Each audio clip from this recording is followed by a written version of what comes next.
Hey guys, today we're going to learn how to say these words correctly. Let's get into it.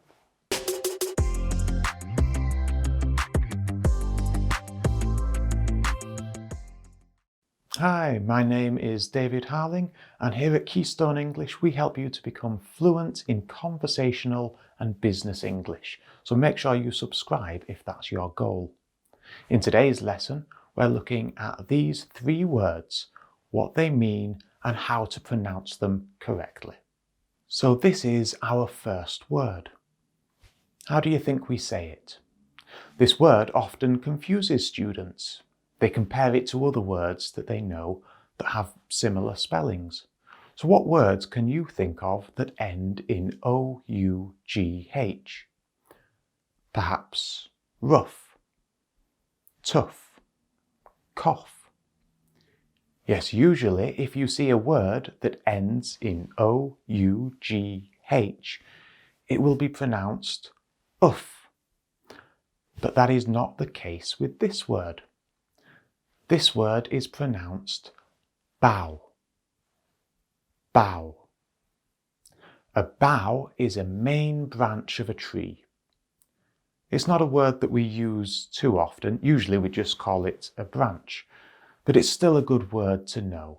The bough of a tree. It is a main branch. So this word is bough. Now what will happen if we add a T to the end of it? Well, obviously it's going to become bout. But that isn't correct either. This word is not bout, isn't boffed. This word is pronounced bought. Bought. Bought is simply the past tense of to buy. It means to purchase something. For example, you might say, I recently bought a new car. Or you might say, I went to the shop and bought myself a newspaper. But what about our third word? You'll notice that this word is very similar to bought.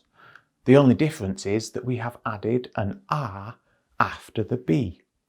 So this word becomes brought. Brought. What does the word brought mean? Again, it is a simple past tense word. This time it is the simple past tense of the word bring. You might say, I'm going to bring my book to the library.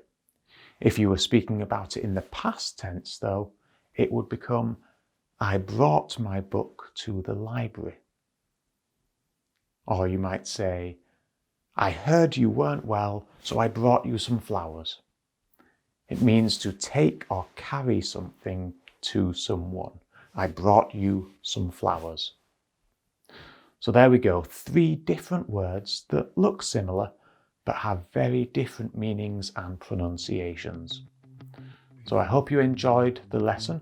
Don't forget to hit the like button and subscribe to the channel. It really helps us out. I'll see you in the next one.